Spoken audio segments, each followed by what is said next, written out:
Okay, so today I wanted to look at a disk detainer lock. I have this Zarker J45, which is a Korean designed lock made in China. Um, I wanted to look at this because I have this Sparrow's disk detainer pick that lockpicking lawyer in Bosnia and Bill designed. And I've only worked on this cheap acrylic lock, and I didn't know what was going on in here. And the reason I was looking at this today is because I just watched a video by Bosnian Bill number 1683, where he shows a cutaway lock, and he shows that there's a side. So two important things, I guess. He shows that these work with a sidebar, and he also shows the size of the gates. And these helped me pick this, and I've only picked it once, but by watching his things it made me understand what I'm feeling in there. When one of the discs is in a gate, it has a lot of side-to-side play, and I didn't know what I was feeling before until I saw this thing. And I didn't even realize you can see the sidebar in this acrylic lock, because I wasn't looking for it, because I didn't know how it worked. So definitely recommend his video for learning a bit. The tricky thing with this one is that it's not spring loaded, so when I get it I have to kind of reach in there to see if I have it open and stuff like that. So hopefully it won't be too much of an issue when I try this. Now this video might be kind of long because, like I said, I've picked it once and I have no experience with disk detainer locks before today, so hopefully it doesn't take forever. So the first thing to do is rotate all these, and the reason for that is that, and I always see lockpicking lawyer and Bosnian Bill, they say rotate them all as far as they go clockwise, but that's because a lot of these cuts on here, where there's no cuts, those discs get rotated all the way clockwise when you're opening it, and that's their gate setting. It's only where there's cuts that they don't rotate all the way, so you're going to rotate those ones counterclockwise until you meet those cuts, only on the ones that you need to. So by doing it clockwise, you're not only turning in the direction that it opens, but you set most of the pins. So I think this thing is deep enough it catches the first two discs, so you have to keep that in mind, that you might have to pick those two discs at the end. What I'm doing is I'm starting. My hardest thing I noticed is getting this to be straight front to back, so that this thing can actually move through the different openings in the discs, because a lot of times I'll have it like at an angle and then I can't get this to go forward or backwards at all. I also don't have a very good grip on, figured out how to hold this to apply my tension very well yet.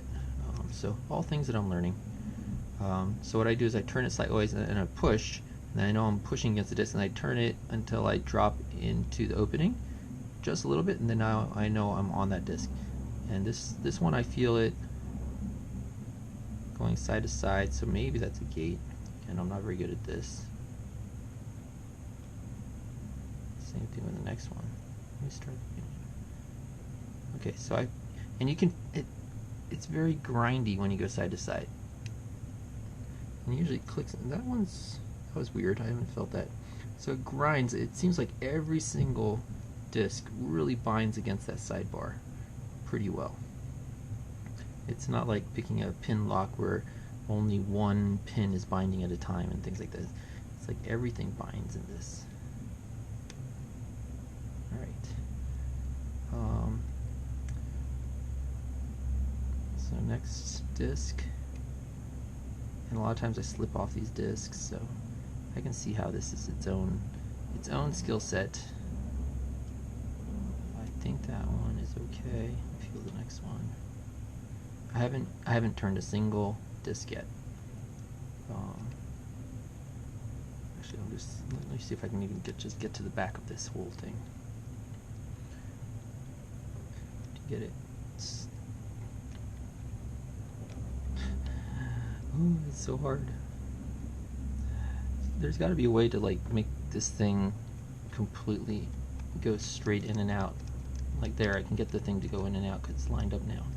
So I'll turn it sideways, find that first disc, turn it till I drop into it, then I'll go back and forth. And that one slops side to side a little bit, but it's stuck in there, so I guess that means that's in the gate. Same thing from that one. Alright, this one doesn't slop side to side, so I'm guessing that this one has to be turned. So I let off the tension a little so that it can turn, and I turn it till it drops into that area that it can slop side to side. So that one I think I turned into the gate. So that's the first one I got. And by looking at this key, I think I got to do 3 of them. So this next one has that side to side slop. I don't know if I fell forward or backwards out of that disc. So check the next one. Right, this one doesn't. So again, I'll let off the tension a little, and I'll turn this one. This one's going really far, and I think I got it. It turned basically all the way, it seemed. So I know that I now got 2 of them, and this closest one must be either on the first or second disc, and I think I might have got both of them with the tension of the pick. So, and this is the really hard part I found, is I'm holding tension on the back one, but if I wiggle the angle on this at all, it's going to come off like that. My hold on that last disc. So I find it hard to hold my tension on that last disc. Even if I'm putting a lot of tension, I find it difficult. And now what I want to do is I want to only catch the first disc here with the front, and turn that counterclockwise until I get into the and when I got into the gate, this whole thing turned, so I lost the tension I was holding. So now I think I have it picked, and I should be able to just turn it with this one, maybe with one of them to unlock it. I'm not sure, or maybe I'll try turning with this back one. Now getting it into that back disc again is troublesome.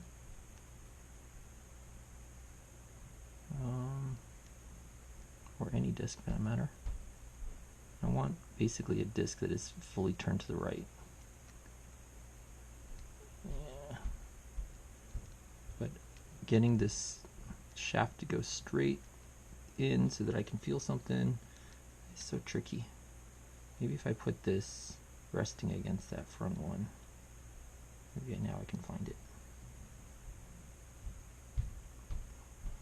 And this is frustrating because I feel like I got the pick and I'm worried about losing it. Oh, I might have turned it. And it's very difficult to check the shackle. Everything's just hard about this. But maybe this is what it was like when I first started picking. I can't even remember anymore the first lock I picked. It was back in the 90s, so who knows. Oh, I just saw I turned the whole core counterclockwise trying to get this thing out, so I think it's definitely picked because all the discs are turning together in unison. Yep, I see it turning now. I don't know if you could see that on the camera, but it's turning. Now the question is just how far till I get turned far enough.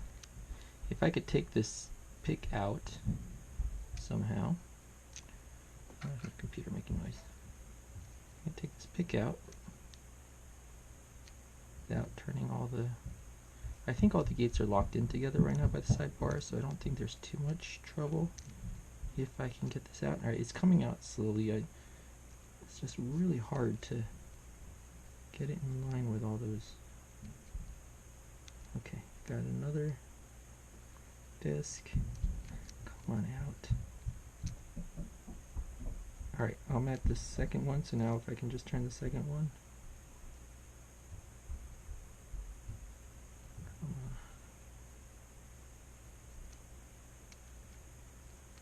No, I think it might be turned all the way already. Yep, shackle came open. So it was turned all the way. Like I said, since it's not spring-loaded, it's hard to tell. But there, it's picked. And then you can close it and take the key, and then you can kind of wiggle this back and forth to get all the things lined up again. It's locked again, and you can use the key. So hopefully that helps anybody getting started. And alright, that's it. Thanks.